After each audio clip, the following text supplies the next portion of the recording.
नमस्ते किसान मित्रों, जेपी की पाठशाला में आज फिर आपका स्वागत है। आज हम चर्चा करेंगे पौधे में मैंगनीज का क्या कार्य रहता है, क्या उसकी भूमिका रहती है, उसके बारे में थोड़े सा हम विस्तृत चर्चा करेंगे। पौधे में प्रकाश संश्लेषण के दौरान ऑक्सीजन का आदान प्रदान के लिए मैंगनीज अति आवश्यक है। यह एंजाइम के साथ काम करता है, कार्बोदर विघटन और नाइट्रोजन पचाने में भी कार्य करता है। यह नाइट्राइट और कई श्वसन एंजाइमों के लिए एक उत्प्रेरक के रूप में काम करता है। इसलिए पौधे में मैंगनीज की अहम भूमिका है। यदि पौधे में मैंगनीज की कमी है तो उसके लक्षण किसान भाई थोड़ी सी बारीकी से जा सकते हैं। उसके कुछ पौधे पे लक्षण दिखते हैं, उसको किसान भाई आसानी से जा सकते हैं। नई पत्तियों की सिराओं के बीच चितकबरी छितरी हुई, हल्के हरे से लेकर पीलापन के लिए आपको दिखे तो समझिए कि मैंगनीज कमी है। हरितहीनता दिखेगी, हरापन कम दिखेगा। हरितहीन क्षेत्रों में छोटे परिगलित धब्बे बन जाते हैं। उपचार न करने पर पत्तियों की सतह पर भूरे गले हुए धब्बे बन जाते हैं। गंभीर रूप से प्रभावित पत्तियां भूरी पड़कर मुरझा जाती है।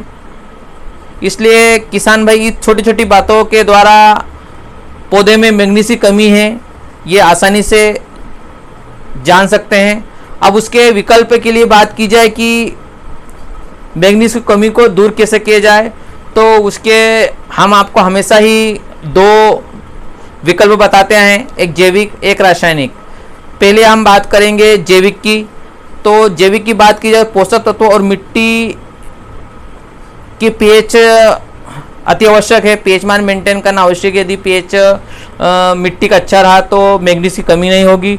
संतुलित करने के लिए खाद जैविक पलवार या कंपोस्ट खाद का उपयोग करें, इस्तेमाल करें। उसमें जैविक पदार्थ होते हैं। मिट्टी में पानी अवशोषण धारण करने की क्षमता बढ़ जाती है और पीएच कम कर देता है। इसलिए किसान भाई सबसे बढ़िया वर्मी कंपोस्ट का उपयोग करें, जीवामृत का उपयोग करें जैविक के रूप में। और किसान भाई यदि जैविक का नहीं कर पाते हैं तो उनके लिए सबसे आसान तरीका है रासायनिक, जिसे मैंगनीज कहते हैं, एमएन कहते हैं। उसका मैंगनीज युक्त उर्वरक का उपयोग करें। मैंगनीज सल्फेट 30.5% मिट्टी में डालें या पौधे पर स्प्रे करें। उसके द्वारा मैंगनीज की कमी को दूर किया जा सकता है। और किसी ज़्यादा कमी दिखे तो कृषि सलाहकार से सलाह लें और मिट्टी की समय समय पर जांच करवाएं। धन्यवाद।